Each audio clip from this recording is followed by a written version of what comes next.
Hello everyone, welcome to all of you. Dear students, here is a recruitment update for you from BIS. Yes, once you will go to the official website of bis.gov.in, बच्चों आपको एक recruitment दिखाई देगा. BIS का मतलब है bureau of Indian standards. ठीक है, यहां जब आप ऑफिशियल वेबसाइट पे जाएंगे तो करियर अपॉर्चुनिटीज में आपको दिखाई देगा रिक्रूटमेंट ऑफ साइंटिस्ट बी, जो लेटेस्ट मतलब आज ही रिलीज हुआ है on the 3rd May itself. ठीक है, बाइलिंगुअल अपडेट है. अभी आपको दिखाएंगे पूरा का पूरा क्या डिटेल एडवर्टीजमेंट है. Once you will click here to the view, आपको ये दिखाई देगा. तो ये रहा हमारा डिटेल एडवर्टीजमेंट. ठीक है, so bureau of Indian standards they are going to recruit. यहां लिखा है उन्होंने, क्या लिखा है, BIS offers excellent career opportunities to bright young and dynamic persons for the post of the scientist B in the specified discipline and the categories जो mention की गई है. These posts are in the pay level 10 as per the 7th Central Pay Commission okay, plus allowances as applicable. तो gross emoluments at the time of the joining will be approximately 1,14,945 at the Delhi at present होने वाला है. ये amount होगा आपका joining के time. For important service condition आप refer कर सकते हैं. चलो अब देखते हैं नंबर ऑफ पोस्ट कितनी है.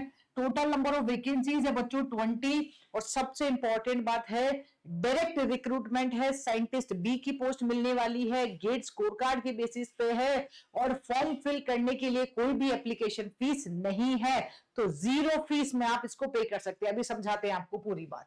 Let's check it out. तो here it is mentioned to you. Chemistry के लिए कितने नंबर ऑफ वैकेंसीज है? 2, civil engineering 8, computer science 4, electrical engineering 2, electronics and communication 2, environmental 2. तो टोटल नंबर ऑफ वैकेंसीज हुई 20.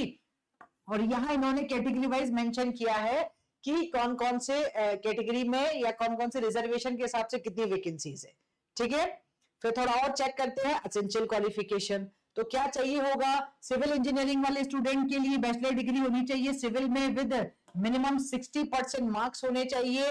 50% for the schedule caste, मतलब general वाले students के लिए 60% marks minimum in the BE tech. और फॉर द SC/ST के लिए 50% हो.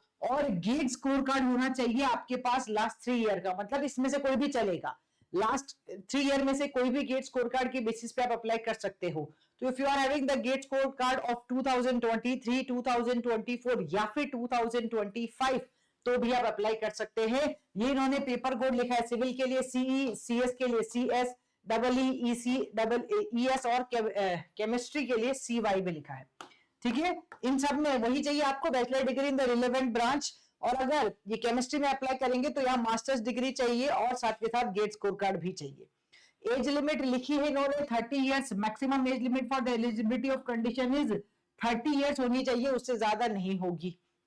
ठीक है, कब? तो 23rd मई तक का इन्होंने लिखा है. ओके, फिर कुछ एज रिलैक्सेशन है बच्चों, आप चेक कर सकते हो. According to the rule of government of India कुछ रिलैक्सेशन इन्होंने दी है. अब मेंशन किया है सिलेक्शन प्रोसीजर, जो मैंने आपको बताया था. साफ साफ लिखा है short listing based on the GATE 23, 24 और 25 स्कोर कार्ड होगा. तो सबसे पहले वो आपको आपके गेट स्कोर कार्ड की बेसिस पे शॉर्टलिस्ट करेंगे. Then they will call you for the personal interview, will be based on the valid score card. ठीक है, as may be applicable. Shortlisting of candidate for the personal interview will be done in the order of merit of valid gate scorecard. In case of the tie हुआ तो those candidates are having same gate scorecard. Seniority मतलब जिसकी as ज्यादा है उसको priority मिलेगी. ठीक है जी. फिर यहां इन्होंने लिखा भी है परसेंटाइल के बारे में. Candidates having higher percentile will be given seniority in the merit. या फिर in case of further tie तो फिर जिसकी एज ज्यादा होगी उसको मिलेगा. ठीक है, फिर पर्सनल इंटरव्यू के लिए कॉल आएगा आपको. Only the shortlisted candidate will be call for the personal interview. ठीक है, और बस फिर तो यही है. पर्सनल इंटरव्यू के लिए आएगा, आपको बुलाया जाएगा. ये ऑफिशियल वेबसाइट है. फिर पर्सनल इंटरव्यू के टाइम पे ही आपको डॉक्यूमेंट वेरिफिकेशन भी देना होगा. And then the final merit list will be there. अब इस फाइनल मेरिट लिस्ट में क्या लिखा है? Candidate shall be selected discipline wise on the basis of merit of the determined by the aggregate marks obtained by giving 85% weightage दे रहे हैं gate score card को और 15% वेटेज दे रहे हैं marks obtained in the interview. ठीक है, ये दो इन्होंने क्राइटेरिया रखा है.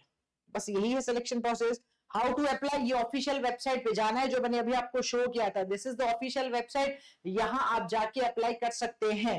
ठीक है, तो ऑफिशियल वेबसाइट पे जाना है और candidates are required to apply online from 3rd मई, मतलब आज से स्टार्ट हो गया है, कब तक? 23rd मई तक।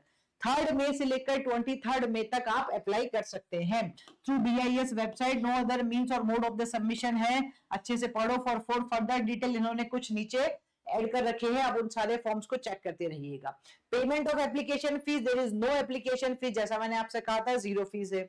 इंपॉर्टेंट इंस्ट्रक्शंस और भी कुछ लिखे हैं नीचे, आप अच्छे से उनको पढ़ सकते हैं। अनाउंसमेंट्स ये सब इसी ऑफिशियल वेबसाइट पे आएंगे जो मैंने आपको शो किया था, ठीक है। और यहाँ भी इन्होंने कुछ लिखा है, श्योरिटी बॉन्ड होगा, प्रोबेशन पीरियड होगा 2 ईयर का आपका, फिर service benefit, posting, career prospect सब बता रखा है, ठीक है। अगर हम यहाँ देखें और कुछ ये रिजर्वेशन वाले स्टूडेंट्स के लिए इन्होंने कुछ मेंशन किया है, we can check it out, this one also Annex 2 में मेंशन किया है। और अगर हम देखें तो यहाँ एक चीज और भी है, जनरल इंस्ट्रक्शंस, ये रहा। तो general instructions regarding essential qualification, तो इन्होंने मेंशन भी किया है केमिस्ट्री के लिए ये होना चाहिए, सिविल के लिए बैचलर डिग्री होना चाहिए, तो ये इन्होंने मेंशन किया है, पूरा का पूरा समझाया भी है कि बच्चों BE BTech हो आपके पास इन दैट स्पेसिफिक। 60% मतलब 60% ही बोला है, उससे 59.9 होगा तो भी वो एलिजिबल नहीं है स्टूडेंट, ठीक है। ये इन्होंने साफ साफ लिख दिया है। मल्टीपल एप्लीकेशन में लीड टू रिजेक्शन, एक बच्चा एक ही फॉर्म भर सकता है, ठीक है। फिर हाउ टू अप्लाई, ये रहा एप्लीकेंट रजिस्ट्रेशन, जाओ फिल करो फॉर्म, एक एक स्टेप को फॉलो करो। मतलब आज स्टार्ट हो चुका है, ये 3rd मई से स्टार्ट हो गया, कब तक जाएगा? 23rd मई तक जाएगा, आप फॉर्म फिल कर सकते हैं। इंपॉर्टेंट इंस्ट्रक्शंस लिखे हैं, एप्लीकेशन प्रोसीजर लिखा है, रजिस्ट्रेशन करना है और फिर आपको आगे प्रोसीड करना है। एक एक स्टेप इन्होंने यहाँ पे मेंशन किया। अपना गेट स्कोर कार्ड भी आपको मेंशन करना है बच्चों, ठीक है। तो जो भी इमेजेस, जो भी रिक्वायरमेंट है वो सारी आपको यहाँ पे सबमिट करनी है, सिग्नेचर, अदर डॉक्यूमेंट्स, ठीक है। फोटोज किस साइज का चाहिए ये भी मेंशन किया है, तो आप अच्छे से पढ़ना। एज आई यूज्ड टू से ऑलवेज कि आप जब भी किसी भी रिक्रूटमेंट को फिल करते हैं, किसी भी फॉर्म को फिल करते हैं, तो बिना डिटेल पढ़े मत पढ़ना बच्चों, पूरा का पूरा डिटेल आपको पढ़नी चाहिए, then only you need to approach, ठीक है। फिर कुछ इन्होंने जनरल इंस्ट्रक्शंस दिए हैं, आप पढ़ सकते हैं, देख सकते हैं, देन यू कैन अप्लाई। तो यहाँ कुछ फॉर्म भी लिखा है, तो ये आई थिंक रिजर्वेशंस के लिए बता रखा है कि ये कैटेगरी ली जाएगी, ठीक है। This is the official website I am showing you बच्चों। अभी तक यहाँ ऑप्शन मुझे यही मिल रहा है, तो रिक्रूटमेंट ऑफ साइंटिस्ट भी लेटेस्ट अपडेट है। अगर आप चाहते हैं BIS में फॉर्म फिल करना, then just read the advertisement and if you think you are eligible and you are interested, then yes surely you can proceed for this one.